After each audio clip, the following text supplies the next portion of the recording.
저는 숫자 68세입니다.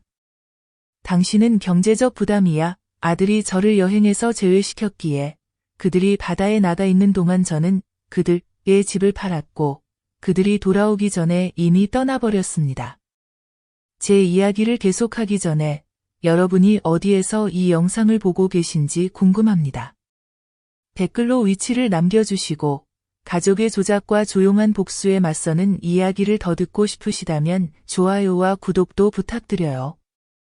앞으로 일어날 일은 사라져버린 뒤에도 한 사람이 어떻게 자신의 존엄성을 되찾을 수 있는지 정확히 보여줄 거예요.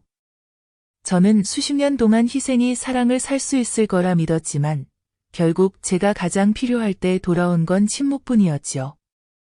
42년 동안 저는 두 가지 일을 하며 휴가도 포기하고 옷이 해질 때까지 입으며 모은 돈을 모두 제 외아들에게 제가 누리지 못한 삶을 주는데 쏟아부었습니다.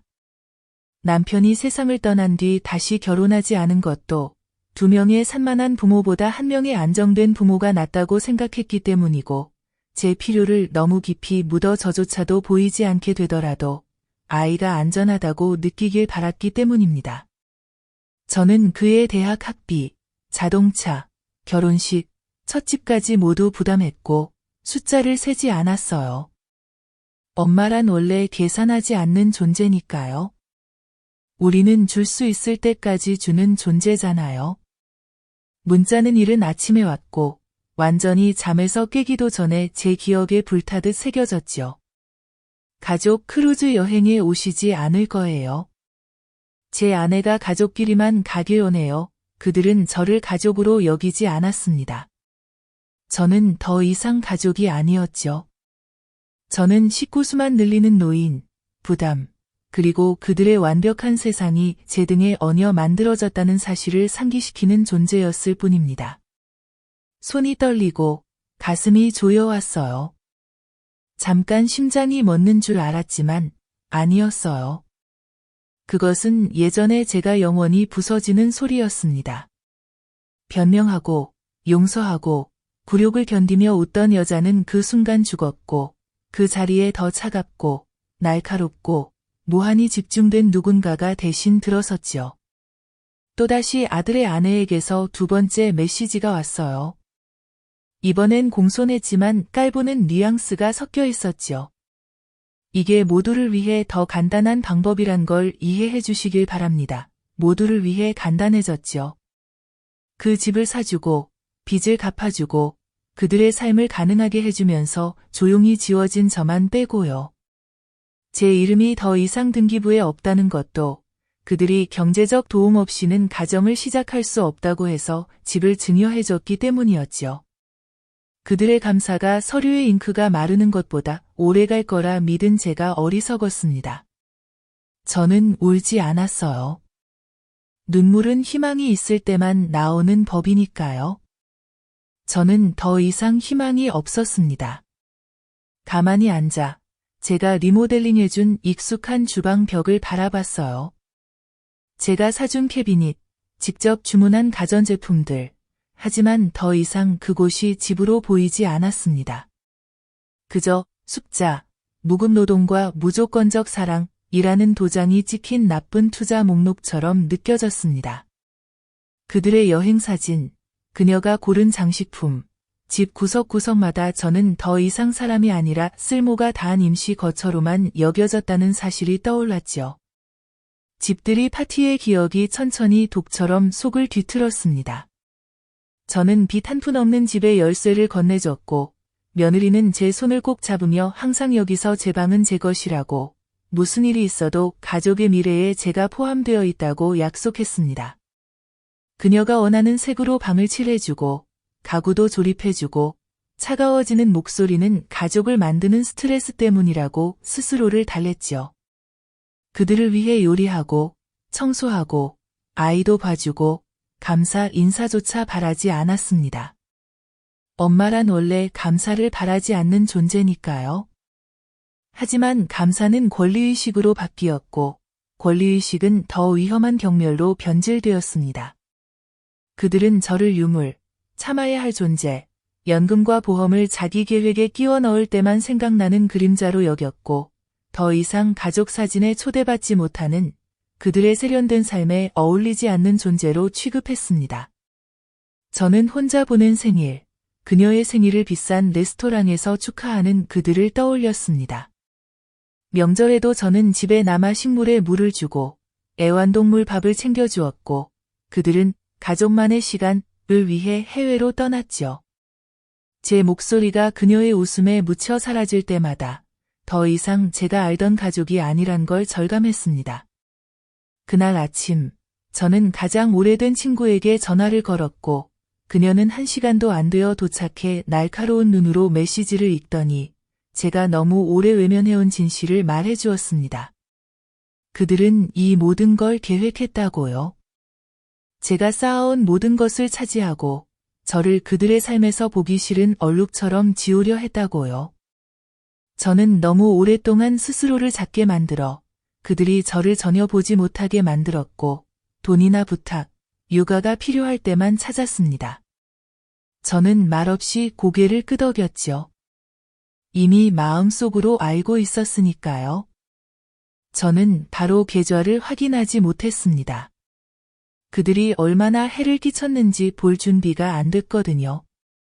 하지만 시간이 지나면서 모르는 것에 대한 두려움이 아는 것에 대한 두려움보다 작아졌습니다. 그날 밤, 저는 불을 끄고 노트북을 켜 손이 굳은 채로 몇 년간 손대지 않았던 시스템에 접속했습니다. 그녀가 제 재정을 도와주겠다, 며 관리하겠다고 했던 그 계정들입니다. 제가 발견한 것은 충격이 아니라 확인이었습니다. 생활비 명목의 소액이체, 그녀의 이름이 찍힌 연결카드, 그리고 한 번도 기억에 없는 계좌 접근 허가 서명까지 한때 제 목숨처럼 지키던 계좌에 그녀가 접근할 수 있게 되어 있었습니다. 그녀는 내가 절대 눈치채지 못할 거라고 확신하며 천천히, 꾸준히 돈을 빼돌리고 있었다. 어쩌면 그녀가 옳았을지도 모른다. 나는 수년간 그녀의 모든 말을 믿었고 무슨 일이 생기면 아들이 나를 지켜줄 거라고 신뢰했으니까. 하지만 그는 나를 지켜주지 않았다. 그녀가 내 저축을 텅 비우고 나를 그를 키웠던 여자의 껍데기로 만들어버릴 때 그는 조용히 서 있기만 했다. 해가 뜰 무렵 나는 더 이상 예전의 내가 아니었다. 슬프지도 않았다. 두렵지도 않았다. 끝이었다. 나는 먼저 재정 상담사에게 전화했고 그 다음 변호사에게 전화했다. 수년간 내 머릿속에서 잠들어 있던 계획의 첫 단계를 실행에 옮기기 위해서였다. 필요할 거라고는 생각하지 못했던, 그러나 이제는 생명줄처럼 붙잡게 된 계획이었다. 그들은 어려울 거라고 했지만 나는 더 잘 알고 있었다. 어려움이 두렵지 않았다. 나 자신을 잃는 게 두려웠다. 그들은 내가 조용히 있을 거라고 생각했다. 다시 용서할 거라고 생각했다. 싸울 게 남아있지 않다고 생각했다. 그들은 틀렸다. 나는 다음날 아침, 그들을 위해 내가 서명했던 모든 문서를 모으고 그들이 내가 절대 열어보지 않을 거라 여겼던 서랍에서 재정 기록을 꺼내고 내가 거의 기억도 못하는 서명들을 찾았다. 나는 그들이 내 이익을 위해 내내 알아서 처리해 줄 거라 믿었기 때문에 항상 감독하지 않았던 것이다. 나는 그녀가 지난 봄 달콤하게 미소 지으며 응급 상황에만 필요하다고 안심시키며 내밀었던 위임장을 발견했다. 하지만 이제 보니 그 문서는 그녀에게 내 계좌, 재산, 심지어 내가 무능력해질 경우 내 건강에 관한 결정권까지 모두 넘겨주는 것이었다. 나는 즉시 변호사에게 전화해 모든 권한을 철회하고 공동 접근을 동결하며 내가 집을 증여한 날 이후 내 이름, 내 계좌, 내 자산과 관련된 모든 거래에 대해 전면 감사를 시작하라고 지시했다. 나는 그 집을 수리하며 보냈던 몇 달을 떠올렸다. 그들은 해외에서 휴가를 보내는 동안 나는 벽을 칠하며 그들을 위한 안전한 둥지를 만든다고 믿었다. 하지만 결국 그들은 내 신뢰를 무기로 삼아 내가 가진 모든 안전을 빼앗았다. 그들은 내가 집을 넘긴 뒤에도 이 집에서 살 수 있으니 운이 좋은 줄 알라 고 말한 적이 있었다. 40년간의 노동과 희생으로 내가 다 갚은 집이었지만 그들은 나를 환영받지 못하는 세입자처럼 대했다. 내가 그들의 삶을 가능하게 해준 엄마임에도 불구하고 말이다. 나는 그 집에서 치러진 그들의 마지막 결혼기념일 파티 때를 떠올렸다. 나는 부엌에서 조용히 설거지를 하며 그들이 밝은 미래를 건배할 때 그녀의 어머니가 내 자리에 앉아있는 모습을 지켜봤다. 마치 내가 더 이상 살아있지 않은 사람인 것처럼. 몇 시간 후 변호사 보조가 내게 전화해 집이 아직 법적 구멍 덕분에 내 명의로 남아있다는 사실을 확인해 주었다. 그들이 최종 서류를 제대로 제출하지 않아 증여가 완전히 마무리되지 않은 것이었다. 그들은 내가 절대 의심하거나 법적 조언을 구하지 않을 거라 생각해서 이 사실을 말하지 않았다. 이 단 하나의 실수가 내 생명줄이 되었고 그들의 요새에 금이 가면서 내가 그들이 내 침묵 위에 쌓아올린 제국을 허물기 시작할 수 있었다. 나는 법률팀의 증여 취소 긴급 신청을 준비하고 내 계좌에서 추가 인출을 막기 위한 금지 명령을 확보하며 내 이름과 연결된 모든 기관의 전년도 3월 이후 서명된 모든 권한은 내 명시적 승인 없이는 인정하지 말라고 알리라고 지시했다. 나는 재정 상담사에게 모든 계좌 알림을 내 이메일과 휴대폰으로 돌리라고 지시하며 그들이 수년간 아무렇지 않게 접근했던 시스템에서 그들을 차단했다. 그들은 내 삶을 단순하게 해준다며 말했지만 사실은 자신들의 약탈을 쉽게 만들었을 뿐이었다. 나는 그날 오후 집안의 내 소유물, 내 돈으로 산 모든 물건, 리모델링 때 내가 전액 부담한 가구를 하나하나 목록으로 만들었다. 그들은 공동 노력이라고 했지만 실상은 내 퇴직금으로만 이루어진 것이었다. 나는 이삿짐 센터에 전화해 내 이름으로 된 보관 창고로 내 소지품을 조용히 포장해 옮기도록 전액 선불로 예약했다. 서비스가 끊기지 않도록 하기 위해서였다. 그녀가 이제 현대재정은 이해 못하니 연금 관리를 맡는 게 당연하다 고 말했던 목소리가 기억에 맴돌았다. 나는 그 말을 걱정이 아니라 통제라고 이제야 깨달았다. 아들은 한 번 내게 자기 집에서 프라이버시가 필요하다 며 가족 모임 때 내 방에 있으라고 했다. 그 집이 오직 내가 사랑과 신뢰로 내어준 덕분에 존재한다는 사실은 잊은 채 말이다. 나는 부동산 중개인에게 집 매각 준비를 시작하라고 승인했고 떨리는 손으로 서명했지만 한 번 한 번의 서명이 나를 지워버리려 했던 삶을 되찾게 해주었다. 그녀는 내 기대를 뛰어넘는 예비 평가서를 보내왔고 내 집 같은 부동산에 대한 수요가 높다는 사실에 자신감을 얻었다. 그들이 호화 크루즈에서 아무것도 모르는 사이 나는 신속히 매각을 마무리할 수 있을 것 같았다. 그들은 내 돈으로 고급 식사와 스파, 각종 여행을 즐겼지만 나는 변호사 사무실에 앉아 침착하게 그들의 몰락의 첫 단계를 실행하고 있었다.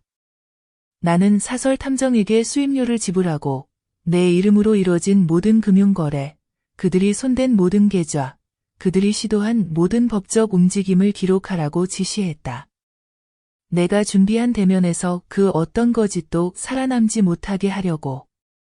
그들은 내가 평생 그들의 무관심을 견디고 조용한 미소와 예의 바른 감사로 내 아픔을 감췄기 때문에 결코 맞서 싸우지 않을 것이라고 생각했다. 그들은 내가 너무 철저히 부서져서 아무것도 남지 않고 부스러기와 후회만 남을 때까지 그들의 도둑질을 알아채지 못할 거라고 생각했다. 그들은 내 나이와 내 사랑이 내가 그들이 베푸는 친절의 부스러기라도 받아들일 만큼 약하게 만들었다고 믿었다. 하지만 그들은 모든 것을 주고 아무것도 돌려받지 못한 한 여자의 조용한 분노를 과소평가했다. 나는 다음 날 아침, 지난 5년간의 모든 금융명세서를 대조하며 날짜, 금액, 수령인을 꼼꼼히 비교해가며 허가받지 않은 인출과 내가 동의하지 않은 가정용 지출로 위장된 이체를 모두 밝혀내기로 결심했다.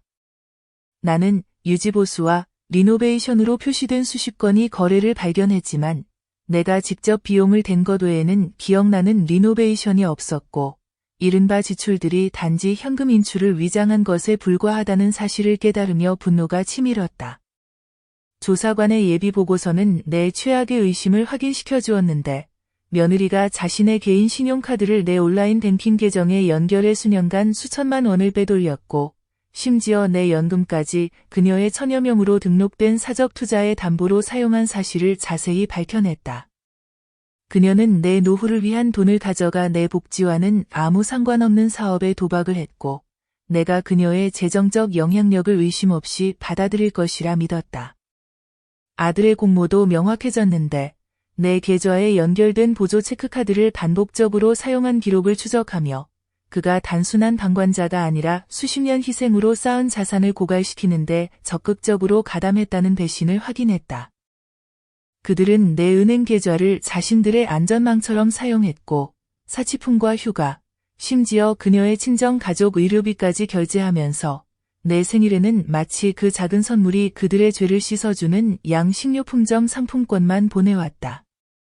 나는 변호사에게 모든 절차를 신속히 진행하고 추가 거래를 막기 위한 긴급 접근 금지 명령을 신청하라고 지시했으며 그들이 원격으로 접근하기 전에 남은 자금을 안전하게 확보해 그들의 재정적 생명줄이 끊긴 사실을 모르게 했다. 이삿짐 업체는 내 소지품이 내가 예약한 안전창고로 모두 옮겨졌다고 통보해왔고 나는 그들이 여전히 자기들 소유라 믿는 집에 더 이상 소중한 물건이 남아있지 않다는 안도감을 느꼈다. 그들의 오만은 내가 모든 연을 끊고 그들이 영원히 자기 것이라 여긴 권리를 되찾았다는 사실을 보지 못하게 했다. 그들은 내 관대함을 선물로 보지 않고 내가 사라질 때까지 착취할 의무로 여겼다. 나는 부동산 중개인과의 마지막 서류 서명을 예약했고 재정 상담가에게 모든 계좌에서 소액 인출조차 반드시 내 직접 승인을 거치도록 확인해 그들이 내 삶에 가졌던 권한을 완전히 박탈했다. 그들은 내가 그 집의 손님방에 머물도록 허락해준 품위에 감사해야 한다고 말했지만 정작 그 집을 현금으로 사준 내가 검소하게 침묵 속에 살아가는 동안 내 연금을 크루즈, 고급 식사, 스파에 쓰는 데는 주저함이 없었다. 나는 그 집에서 혼자 앉아 더 이상 환영받지 못하는 방에서 들려오는 웃음소리를 들었던 순간들을 떠올리며 내가 그들의 손에 돈을 계속 쥐어주고 있었기에 겨우 참아주는 존재로 전락했다는 사실을 깨달았다. 조사관은 그녀가 내 모르게 집에 대한 2차 담보대출 서류를 접수하려 했던 시도를 밝혀냈고 그녀가 이미 사전 승인 절차를 시작했으며 장래 상속 절차를 단순화한다는 명목으로 내가 서명하게 하려는 문서를 준비 중이었다는 사실도 드러났다. 그 사실은 그녀의 의도에 대한 마지막 환상마저 산산이 깨뜨렸고 그들이 내 모든 소유를 장기적으로 통제하려 음모를 꾸몄다는 것, 사기 문서에 내 서명만 받아내면 내 자율성을 완전히 지울 수 있다고 믿었다는 것을 증명했다. 나는 변호사를 통해 확보한 비공개 매수인에게 집의 즉각적인 매각을 승인해 그들이 크루즈에서 돌아오기 전에 거래가 완료되어 더 이상 그 집이 그들의 소유가 아님을 알도록 했다. 나는 사설 조사관에게 은행 기록, 위조 문서, 내 서명을 위조하는 장면을 목격한 직원들의 증언을 포함한 증거 자료집을 준비하라고 지시해 그들이 언젠가 내게 도전할 때 부정할 수 없는 증거로 맞설 수 있도록 했다. 그들은 내 작은 수리 요청이 무시될 때마다 자기 가족의 필요를 우선한다 며 인내심을 가지라고 했지만 나는 그 가족의 일부가 아니었던 것처럼 그들의 모든 걸 내가 지원하고 그들의 경제적 짐을 한 번도 보상받지 못한 채 짊어졌었다. 집은 이제 매각 완료로 등재되었고 매각 대금은 내 단독 명의의 신규 계좌로 이체되었으며 그들이 나를 가족이 아닌 관리하고 고갈시키다 더 이상 쓸모없으면 버릴 자산으로만 여겼다는 사실에 죄책감이 전혀 들지 않았다. 그들은 내가 수십 년간 조용히 그들의 무심한 잔인함을 견뎠기에 내 것을 되찾을 용기가 없을 거라 믿었지만 그들이 약점으로 착각한 침묵이야말로 내 가장 큰 힘이었다는 것을 나는 이제야 깨달았다. 저는 제 아들과 그의 아내가 접근할 수 없는 새로 개설한 계좌로 자금을 최종 이체하여 제 평생의 노력으로 남은 모든 돈이 그들의 손이 닿지 않는 곳에 안전하게 보관되도록 했습니다. 그들은 여전히 제 돈을 훔쳐간 돈으로 떠난 크루즈 여행에서 사진을 올리고 있었습니다.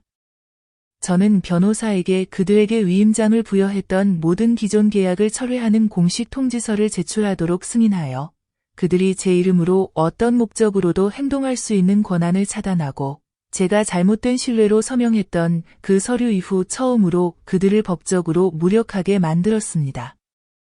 저는 그들과의 무분별한 소비 습관에 얽힌 남아있는 공동 재정 의무를 해소하는 서류에 서명하여 그들이 제 이름을 대출이나 투자를 위한 담보로 사용하는 능력을 없애고 그들이 스스로 감당할 수 없던 일에 제 이름을 더 이상 이용하지 못하게 했습니다.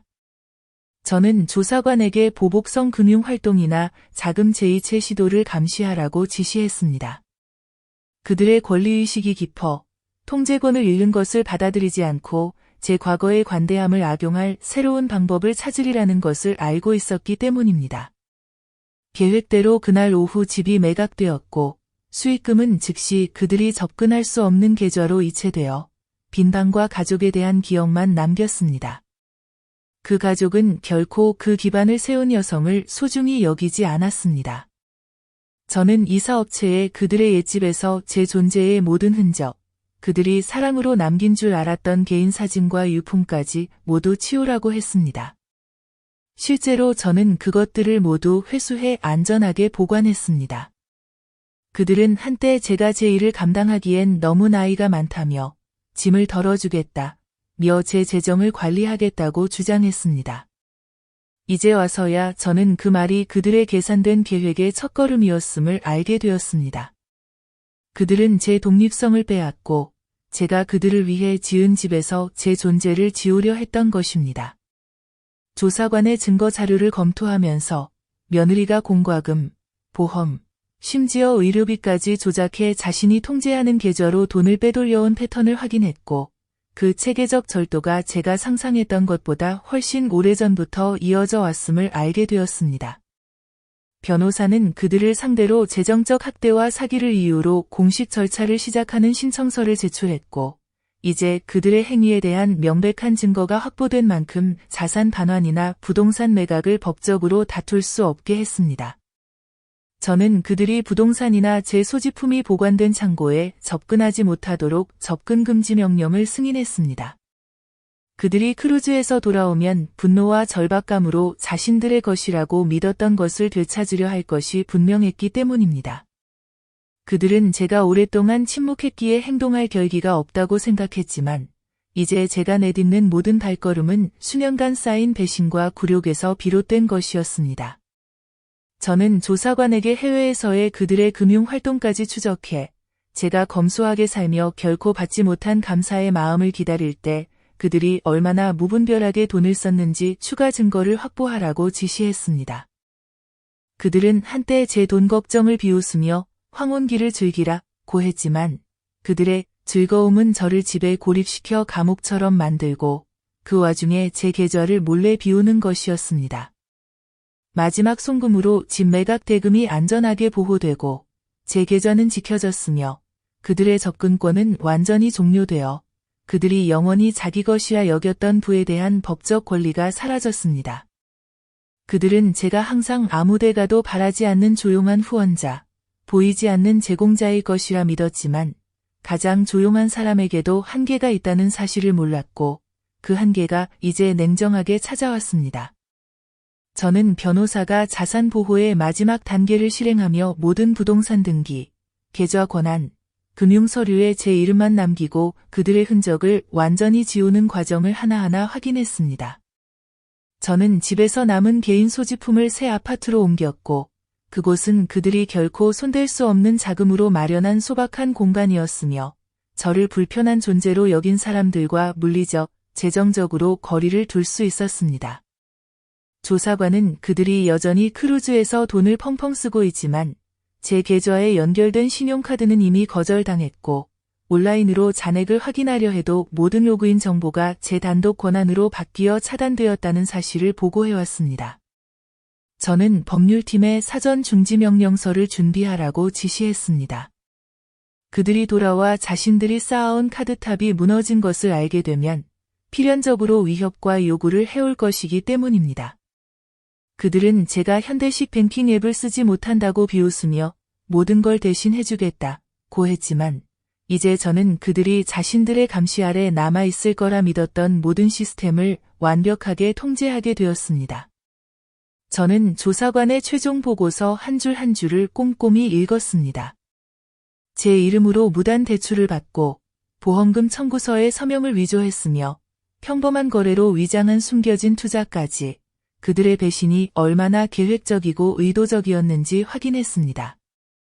나는 그들이 당연히 자기들 소유가 될 것이라고 여겼던 귀중한 갑오들의 사적 판매를 승인했고 대신 그것들을 현금화하여 자선 기부와 그들이 절대 추적할 수 없는 개인 비상 자금으로 전환하기로 선택했다. 나는 이사업체에 내 남은 짐을 48시간 이내에 새 아파트로 배송하도록 지시하여 그들이 여전히 크루즈 사진 캡션에 우리 집이라고 부르는 집에 나나 내 소지품의 흔적이 전혀 남지 않도록 했다. 그들은 내 돈으로 프라이빗 비치에서 기념일을 축하하는 데 썼고 나는 변호사와 함께 앉아 그들이 혈연과 결혼의 권리로 당연히 자기 것이라고 여겼던 재산에 대한 미래 접근권을 포기하는 서류에 서명했다. 그들은 자신들이 누리는 모든 식사와 사치가 내가 제공하는 마지막 것임을 전혀 알지 못했다. 그들은 내가 손녀의 사립학교 등록금에 기여할 것을 요구하며 그게 조부모가 하는 일이라고 주장했지만 정작 내 연금을 그녀 가족의 사치품에 쏟아부었다.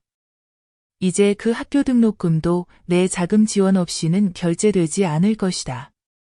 마지막 송금으로 나는 그들과의 계좌, 부동산, 재정 거래에서 완전히 단절되었고 모든 서류와 서명, 승인 권한이 박탈되어 그들이 내 희생 위에 쌓은 삶의 어느 부분도 법적으로 되찾을 수 없게 되었다. 나는 사설 탐정에게 즉시 투입 준비를 하라고 지시했다. 그들이 집으로 돌아왔을 때의 반응을 증거로 남기기 위해서였다. 그들의 분노와 통제권 회복 시도가 예측 가능하면서도 스스로를 죄인으로 만드는 행동임을 알았기 때문이다. 그들은 내 나이와 의존도가 내가 행동을 망설이게 만들 것이라 믿었지만 나는 이제 그들의 실수가 평생의 인내심이 곧 자기 자신을 지킬 힘이 없다는 뜻이 아니었음을 간과한 데 있음을 깨달았다. 이삿짐 트럭은 이미 내 소지품을 모두 집에서 옮긴 상태였고 부동산 중개인이 조용한 매수인에게 소유권 이전을 마무리했다. 그 자리에 남은 것은 그들이 직접 산 가구와 한때 내 잘못된 신뢰와 희생을 상징했던 집의 텅 빈 껍데기뿐이었다.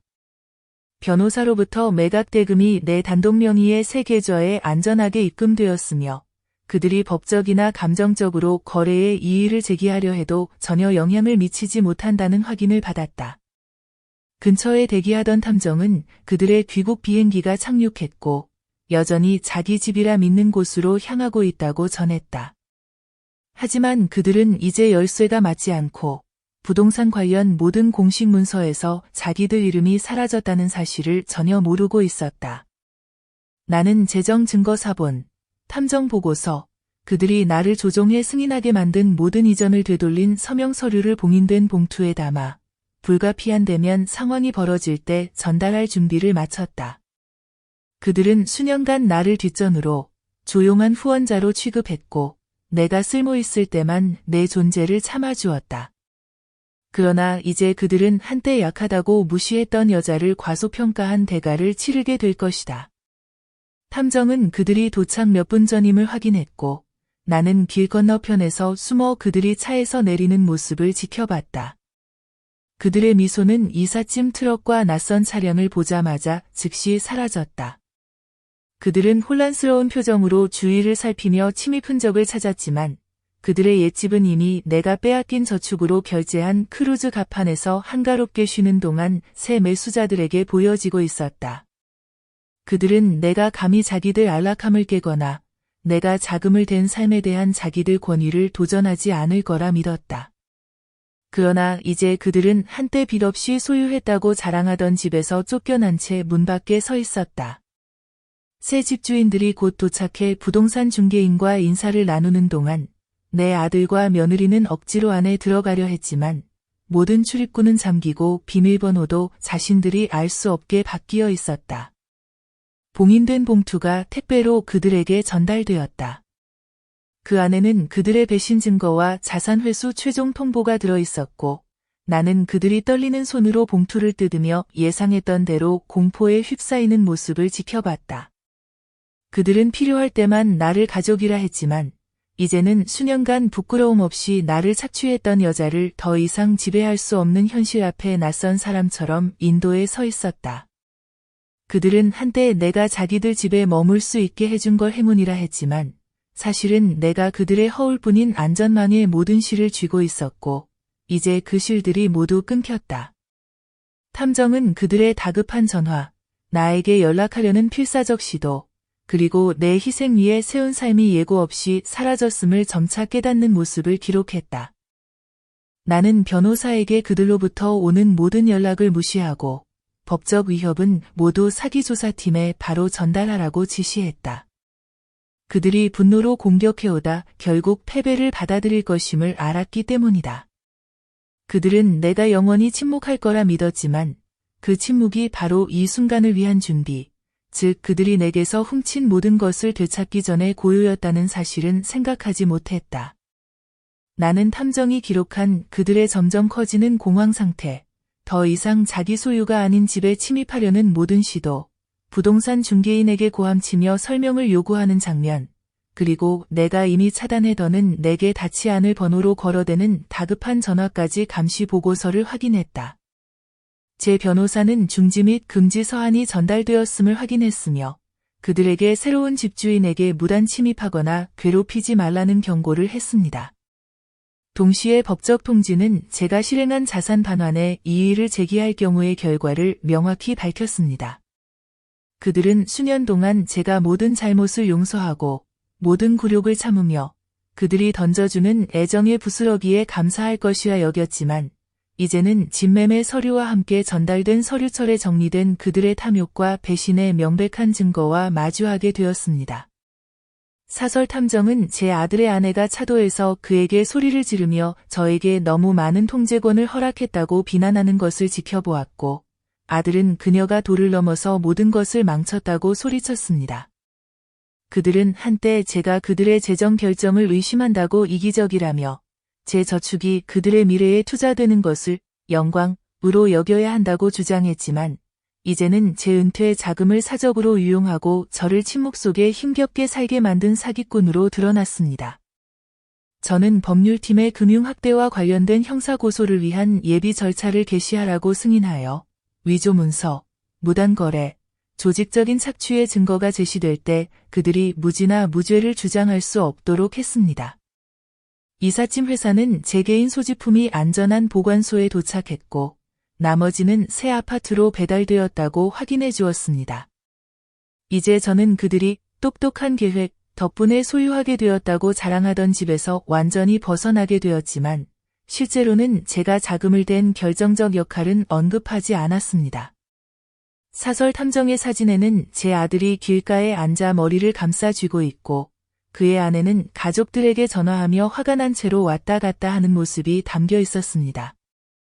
그녀의 가족들은 사기 혐의의 진실을 알게 된 후 즉각적인 거처 제공을 모두 거부했습니다. 그들은 제가 여전히 취약하고 그들의 인정을 얻기 위해 행동하지 못할 것이라 믿었지만 저의 계획은 한치의 오차도 없이 진행되었고 저는 그들의 영향력을 제거하고 그들의 특권의 대가를 직면하게 만들었습니다. 금융기관은 모든 공동 계좌가 해지되고 모든 부가 카드가 취소되었으며 모든 잔액이 제게 유리하게 정산되었다는 최종 확인서를 보내와 제 자율성을 완전히 확보했습니다. 그들은 한때 우리가 다음 세대이고 당신은 우리를 발목 잡고 있다. 며 제 우선순위를 의심할 권리가 없다고 말했지만 이제 그들은 집도 자금도 자신들의 방탕한 휴가 기간 동안 꼼꼼히 수집된 증거에 맞설 변명도 없이 거리 위에 서 있습니다. 제 변호사는 그들의 변호사가 은근한 협박성 연락을 해왔다고 알려주었고 그는 이에 대해 모든 증거 파일을 전달하고 그들이 계속할 경우 형사소송으로 확대할 의지가 있음을 재차 밝혔습니다. 그들은 제가 관계를 끊고 정당한 권리를 되찾을 힘이 없다고 믿었지만 그들이 결코 예상하지 못한 진실은 제 침묵이 결코 약함이 아니라 제가 일어설 나를 위해 무기로 삼은 인내였다는 것입니다.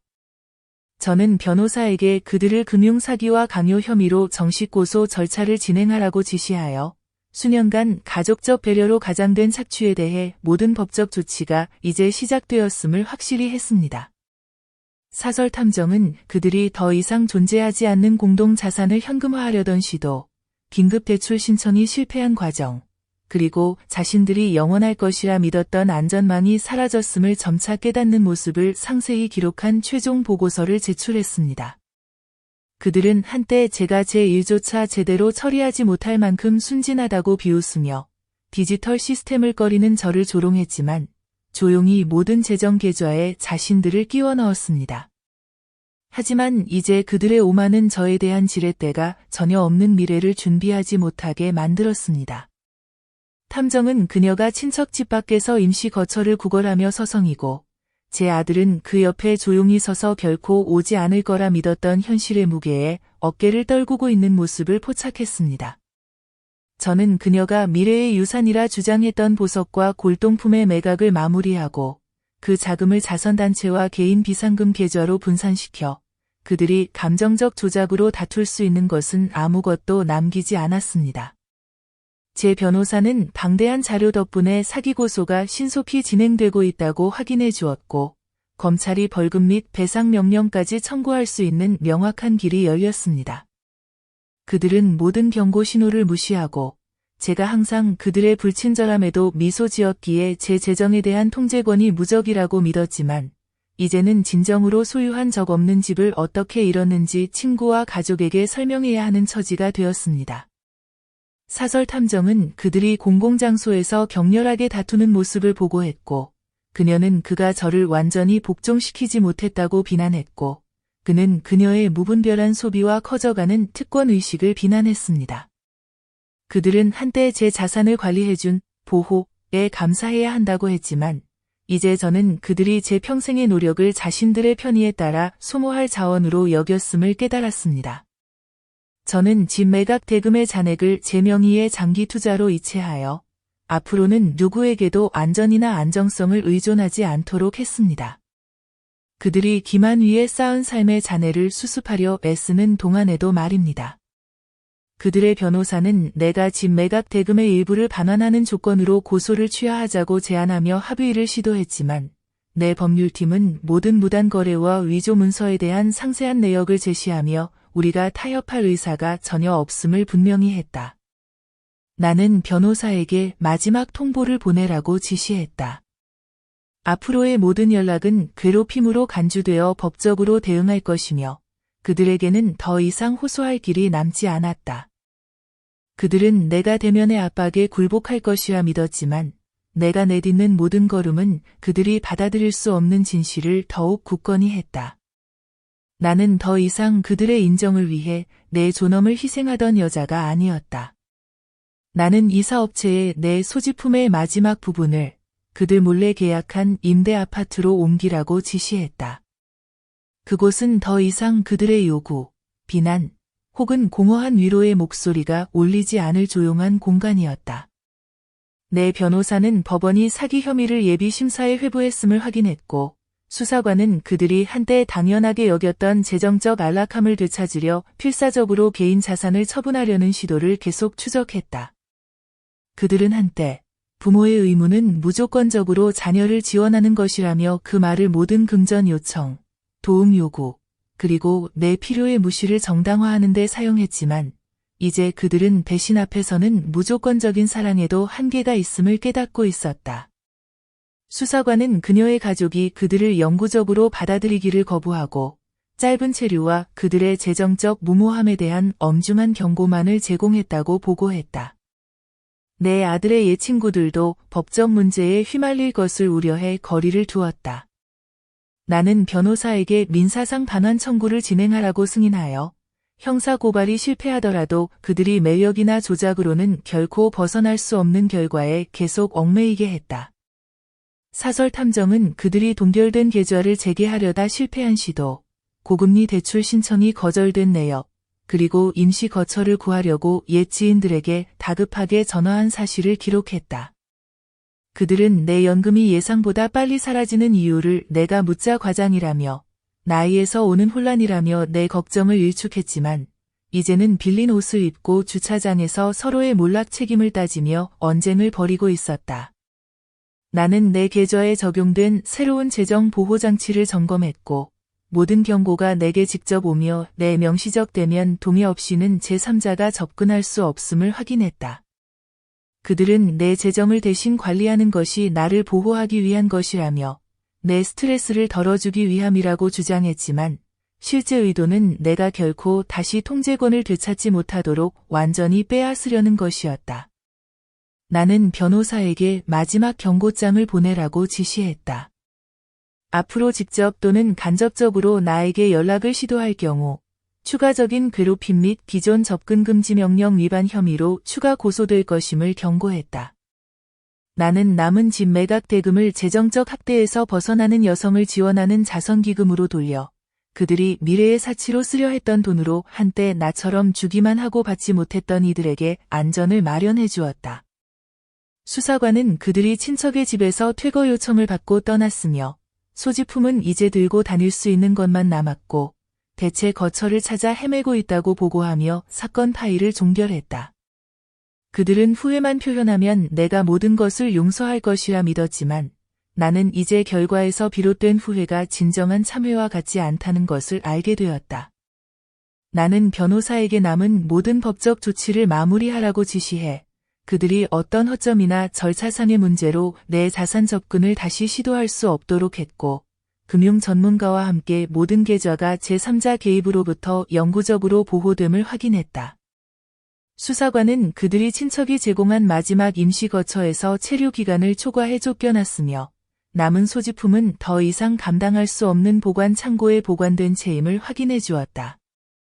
그들은 한때 가족이란 아무 의문 없이 모든 것을 나누는 것이라며 내 은퇴 자금을 임시 대출이라 부르며 고갈시켰고 결코 갚을 의도는 없었다. 하지만 이제 그들은 자신들에게 영원히 남을 것이라 여겼던 모든 자원에서 완전히 단절된 채로 서 있었다. 변호사는 사기 사건이 정식 기소로 접수되었음을 알렸고 나는 그들의 재정적 학대, 강요, 위조의 패턴을 뒷받침하는 증거 제출을 승인했다. 그들은 내가 서류를 꼼꼼히 읽지 않고 서명하는 것에 대해 걱정할 때마다 이전만큼 똑똑하지 않으니 우리를 믿으라 고 말하며 모든 것을 맡기라고 비웃었지만 이제 그들은 허위 명분으로 받은 서명의 증거를 가진 검사들과 마주하게 되었다. 나는 집 매각 대금 중 따로 남겨둔 부분에서 마지막 자선 기부를 완료해 노년층 재정학대 피해자를 지원하는 프로그램을 후원했고 내 인생이 나를 지우려 했던 이들에 의해 정의되지 않도록 했다. 수사관의 마지막 보고에 따르면 그들은 이제 값싼 모텔에서 살며 신용은 망가졌고 친구들은 모두 떠났으며 한때 그들의 성공을 부러워했던 지인들 사이에서 경계의 대상으로 남게 되었다. 내 변호사는 마지막 경고장 발송 이후로 그들로부터의 모든 연락 시도가 중단되었음을 확인해 주었고 그들의 요구가 내 존재의 모든 구석을 채웠던 자리에 이제는 평온한 침묵만이 남았다. 그들은 내가 의존적이어서 영원히 갇혀 있을 것이라 믿었지만 나는 이제 의존이란 다른 선택지가 없다고 믿을 때만 존재한다는 것을 깨달았고 내가 그렇지 않다는 것을 증명했다. 마지막 법적 문서가 도착해 내 재정적 자율성이 완전히 회복되었고 모든 사기 거래가 취소되었으며 집 매각이 공식적으로 종료되어 그들이 내가 쌓아온 삶에 미친 영향이 완전히 사라졌음을 확인했다. 그들은 내가 그들의 승인 없이 무너질 것이라 생각했지만 내 모든 선택이 온전히 내 몫인 새 아파트에 홀로 서 있으니 그들의 그림자 아래 살았던 때보다 더 강해진 자신을 느꼈다. 나는 두꺼운 조사 보고서를 자물쇠가 채워진 캐비닛에 넣었다. 두려워서가 아니라 사랑이 잘못된 손에 들어가면 얼마나 쉽게 무기가 될 수 있는지 상기하기 위해서였다. 그들은 내가 조용하다고 약하다고 생각했지만 조용함은 약함이 아니라 끝남을 의미한다. 나는 새 아파트에 앉아 내가 남기기로 선택한 소지품들에 둘러싸여 있었고 그 어떤 물건도 그들의 착취나 배신으로 더럽혀지지 않은 추억을 담고 있었으며 더 이상 그 누구도 사랑이라는 이름으로 내 삶을 침범할 수 없다는 평온함을 느꼈다. 마지막 재정 보고서를 검토하며 모든 돈이 오직 내 이름으로만 정산되어 있는 것을 확인했고 한때 가족이라 주장했던 사람들과의 모든 인연을 끊었다는 사실을 깨달았을 때 슬픔은 없었다. 그들은 내가 줄 때만 가치가 있고 내 기여의 크기와 그 기여를 얼마나 조용히 했는지로 내 가치를 판단한다고 수년간 상기시켰지만 이제 그들의 목소리는 내 세상에서 더 이상 아무 힘도 갖지 못한다. 나는 모든 사건 파일을 보관만 하도록 변호사에게 지시했고 오직 미래에 필요할 때만 꺼내기로 하며 그들의 방해에서 벗어난 새로운 일상에 집중했다.